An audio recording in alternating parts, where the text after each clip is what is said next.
तो महाराज कन्हैया जी ने ऐसा बल्ला मारा कि गेंद सीधी जमुना जी में पहुंच लो,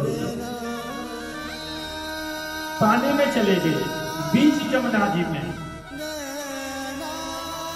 अब मन सुखा करो भैया, मुझे ना बताओ, मेरी तो गेंद लाके दे, मेरी बॉल अभी चाहिए, मोए ना बताओ, कहीं से भी लाके दे।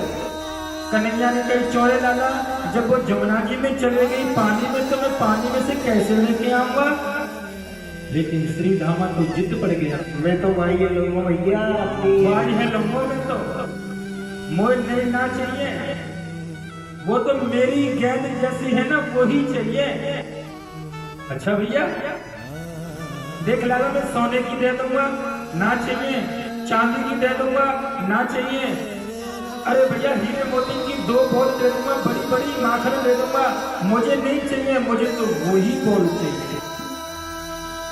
गोविंद ने कहा भैया जैसे तेरी मर्जी लाला।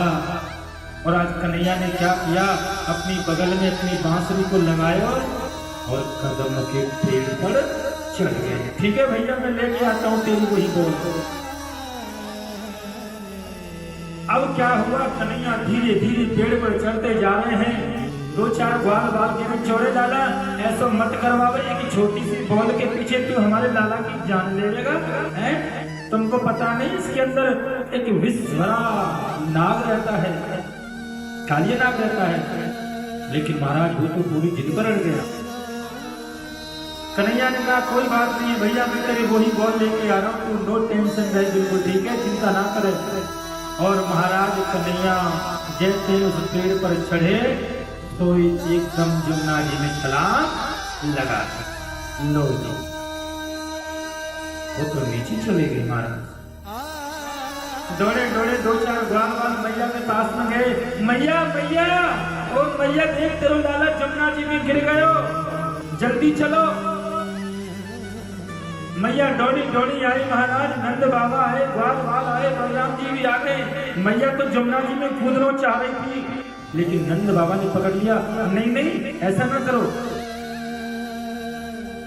महाराज लाला का इंतजार कर रहे हैं, लेकिन वो तो लौट के नहीं आता है। आज मेरे गोविंद बिल्कुल नीचे पहुंच गए जहां कालिया नाग सो रहा था। कालिया नाग की पत्नियों ने देखा कि हमारे महल में कोई नीचे आ गया है, जहां हम रहते हैं। 2 थी उसकी पत्नियां। कन्हैया जी गए, कालिया की पत्नियों ने कहा चौरे लाला कौन है तू। बोले मैया यहाँ मेरी बॉल आ गई है, मैं अपनी बॉल लेने के लिए आया हूँ। कालिया नाग की पत्नियों ने कहा यहाँ बेटा ज्यादा शोर मत करे, ज्यादा चिल्लावे मत, और तुमको पता नहीं हमारा पति कितना खतरनाक है, यदि ये जाग गया ना तो एक ही फुसकार में तो सुहा कर देगा ये। लेकिन भगवान ने कहा मुझे कुछ नहीं पता, मुझे तो आज कालिया नाग से बात भी करनी है और बॉल भी लेनी है, एक संग 2 काम करूंगा, एक पंच 2 काज।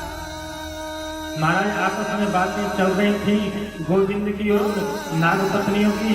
कोई कालिया नाग जाग गया, कौन है ये, मेरी नगरी में कौन आ गया, ये कौन बात कर रहा है।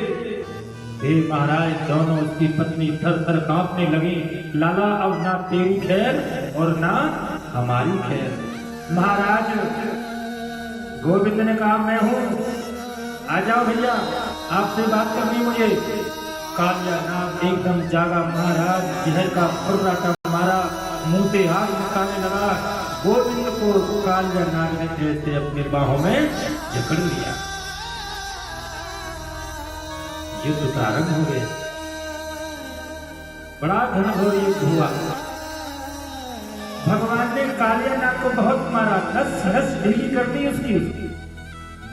और महाराज जब नस नस ढीली हो गई ना, जब वो चरणों में लेट गया, महाराज अब मेरे बस की बात नहीं है, अब मेरे अंदर शक्ति लड़ने की नहीं रही। भगवान ने कहा पहली बात तो यह है कि तुमको ये जगह छोड़नी पड़ेगी।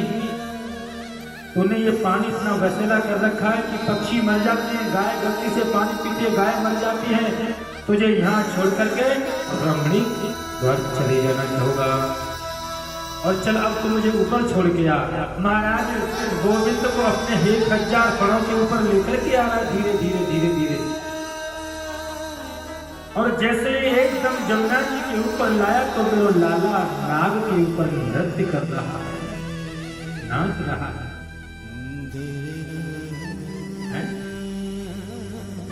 नाच कर रहा था, बंसी बजा रहा था। और जैसे ही भगवान उसके फनों में एक ठोकर मारते थे ना, फन ऐसे फट जाता महाराज, खून की बूंद निकलती, गोविंद के चरणों पर गिरती।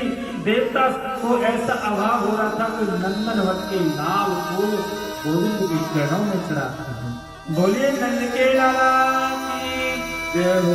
भगवान ने काले लाल को मारा तो नहीं था, लेकिन उसकी नाक में ऐसे मरोड़ दिया, हाँ, और कह दिया यहाँ से कहीं दूर चले जा। और महाराज कालिया नाग अपनी पत्नियों को लेकर के वहां से रमणीक चला गया। समय आया, लाला को छाती से लगा ली, तो बाहर निकल के आए। मैया अपने लाला को घर लेके चले गई। आज मेरे गोविंद 7 साल के हो रहे पूरे।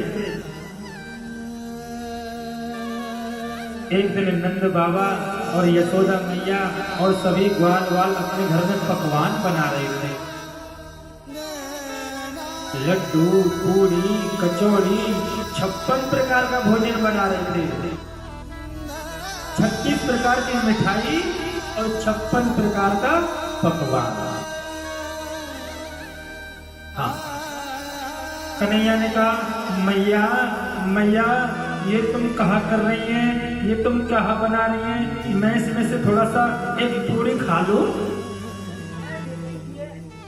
मैया ने कहा ना ना लाला, इसमें से हाथ मत लगाइयो, अब तो हम जय बाबा की करेंगे, भगवान को पूजेंगे, हम पूजन करके भोग लगा के तब खाएंगे। गोविंद ने कहा किसको पूजेंगे? बोले लाला हम इंद्र का पूजन करते हैं हर साल। इंद्र का पूजन काय को करते हो जी इंद्र का पूजन? अरे बेटा तू ना जाने, इंद्र देवता बारिश करते हैं, हमारे खेतों में पानी डालते हैं, फिर हमारे खेतों में औषधि होती है, गेहूं, धान, जीरी, मक्का, सरसों आदि औषधि होती है, फिर हम उसको खाते हैं, हमारा पेट पालन होता है। इंद्र की वजह से हो रहा है हमारे खेतों में आज औषधि। मैया ये तुम काम कितने दिन से करने लगे? और ये भैया हमारा तो पूरा जीवन निकल गो। अच्छा, कन्हैया ने कहा कोई इंद्र की पूजा नहीं होगी, ये बंद करो, बहुत दिन पूजा कर ली तुमने। अरे लाला ऐसे मत करे, हमारा इंद्र देवता नाराज हो जाएगा तो तुमको बुखार आ जाएगा। कन्हैया ने कहा मैं तो बुखार और जुकाम को सब देख लूंगा, लेकिन तुम इंद्र की पूजा बंद करो पहले। ये कौन है इंद्र? है कोई इंद्र की पूजा नहीं होगी। मैया ने कहा मोटे मूड मत मारे, मेरा दिमाग खराब मत करे, मैं अपने काम में करने जा, अपने बाबा के पास चले जाते। हाँ वहां जाके बात करा। कन्हैया दौड़े दौड़े बाबा के पास में आए। बाबा ये मैया कहा कर रही है आज? लाला आज हम इंद्र की पूजा करेंगे, इंद्र हमारे भगवान हैं और ऐसे ऐसे बात है, हम इनका भोग लगाएंगे। बाबा एक बात कहूं, अगर मेरी थोड़ी सी भी चल जाए तो एक बात कहूं मैं? बता लाला कहा क्या मैं चाहे? देख बाबा इंद्र से भी शक्तिशाली और भी है हमारा भगवान। इंद्र कहा बेटे के सामने, इंद्र तो हमारे भगवान के सामने 0/0 है। लाला तो किसकी बात कर रहा है? भगवान ने कहा मैं गोवर्धन की बात कर रहा। पर्वत जो मैया गोवर्धन वृंदावन गई, एक बार हाथ पर उठाना जो गोवर्धन गई है। जय हो। बुजुर्ग बंधु भी गए गोवर्धन, जय हो। कई भक्त लोग गए हैं। 7 कोस के गोवर्धन महाराज माता 21-22 किलोमीटर लंबाई है उनकी। कन्हैया ने कहा बाबा आज के बाद कोई इंद्र की पूजा नहीं होगी और आप आपस में परामर्श कर लो, मेरी बात मानो तो गोवर्धन की पूजा करो, वही हमारी रक्षा करेगा, वही हमें खाने के लिए देगा और वही सभी प्रकार से संतुष्ट करेगा। लाला, मैं पहले पूछ लूं और दूसरे व्यक्ति को कहीं। नंद बाबा गए ब्रसभानु के पास। ब्रसभान जी, ये हमारा छोटो से लाला जी कह रहा हो पर्वत की पूजा करो, वो ठीक है क्या हमारे लिए? कहीं ऐसा तो ना कि इनको गुस्सा मान जाए।